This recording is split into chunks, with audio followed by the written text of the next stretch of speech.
سورۃ الکہف قرآن پاک کی اہم ترین صورتوں میں سے ہے. اسے ہر جمعہ پڑھنے کی تاکید ہے.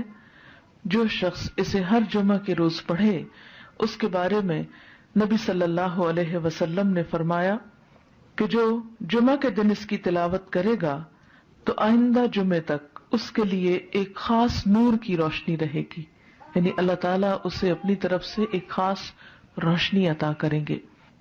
اسی طرح اس کی ابتدائی 10 آیات اور آخری 10 آیات کی فضیلت احادیث میں بیان ہوئی ہے کہ جو ان کو یاد کرے گا اور پڑھے گا وہ فتنہ دجال سے محفوظ رہے گا. تو اس کے لیے ہم یہ کر سکتے ہیں کہ ابتدائی 10 آیات کو بھی زبانی یاد کر لیا جائے اور آخری کو بھی.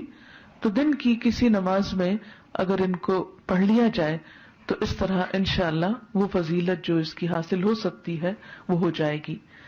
حضرت عائشہ رضی اللہ عنہا کی روایت سے حدیث میں آیا ہے، اور یہ حدیث بھی ضعیف جداً ہے، صرف ضعیف نہیں بلکہ ضعیف بھی بہت زیادہ ضعیف ہے، لیکن اس کا آخری حصہ جو ہے وہ صحیح مسلم میں آیا ہے، وہ میں وہاں آپ کو بیان کر دوں گی. رسول اللہ صلی اللہ علیہ وسلم نے فرمایا، کیا میں تمہیں ایسی صورت نہ بتاؤں جس کی عظمت نے زمین و آسمان کو بھر دیا ہے، اور اس کے لکھنے والے کے لیے بھی اتنا ہی اجر ہے، اور جو اس کو جمعہ کے دن پڑھے تو اس جمعہ سے لے کر جمعہ تک یعنی اگلے جمعہ تک اور 3 دن کے زیادہ بھی گناہ بخش دیے جاتے ہیں.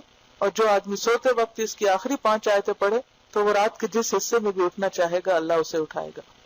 تو لوگوں نے کہا ہاں اللہ کے رسول صلی اللہ علیہ وسلم ضرور بتائیے، تو آپ نے فرمایا سورۃ کہف. بہرحال ایک اور حدیث میں، اب یہ جو حدیث ہے یہ صحیح مسلم کی ہے کہ جو اسے جمعہ کے دن یا جمعہ کی رات میں پڑھے گا، یعنی جمعہ کی رات وہی جو جمعہ سے پہلے آ جاتی، وہ فتنے سے محفوظ رہے گا. اور ایک اور بات سے پتہ چلتا ہے کہ فتنہ دجال سے محفوظ رہے گا. اور اس کی جو پہلی 10 آیتوں سے متعلق حدیث ہے وہ بھی صحیح ہے کہ جو شخص اس کی پہلی 10 آیتیں پڑھے گا، یاد کرے گا، وہ فتنہ دجال سے محفوظ رہے گا. اسی طرح اس کے پڑھنے سے گھر میں سکینت اور برکت نازل ہوتی ہے. ایک مرتبہ ایک صحابی نے سورہ کہف پڑھی، گھر میں ایک جانور بھی تھا، وہ بدکنا شروع ہو گیا.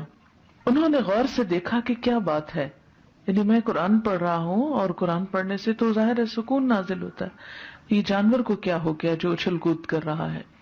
تو انہیں ایک بادل نظر آیا جس نے انہیں ڈھانپ رکھا تھا. صحابی نے اس واقعے کا ذکر حضور اکرم صلی اللہ علیہ وسلم سے کیا تو آپ صلی اللہ علیہ وسلم نے فرمایا، اسے پڑھا کرو، قرآن پڑھتے وقت سکینت نازل ہوتی ہے.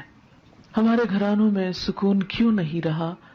اس میں بہت سی وجوہات میں سے ایک وجہ یہ بھی ہے کہ میوزک کی آوازیں تو دن رات بلند ہوتی ہیں لیکن قرآن کی تلاوت کی آواز کم ہی سنائی دیتی ہے. اس کے لیے میں یہ سجیسٹ کروں گی کہ ایک تو قرآن پاک کا کچھ نہ کچھ حصہ نماز فجر کے بعد بلند آواز سے تلاوت کیا کریں کہ آپ کے آس پاس کی چیزیں سنیں، آپ کے گھر کے افراد سنیں، در و دیوار سنیں، کیونکہ جہاں جہاں تک قرآن کی آواز جائے گی وہ سب چیزیں آپ کے حق میں گواہ بنے گی.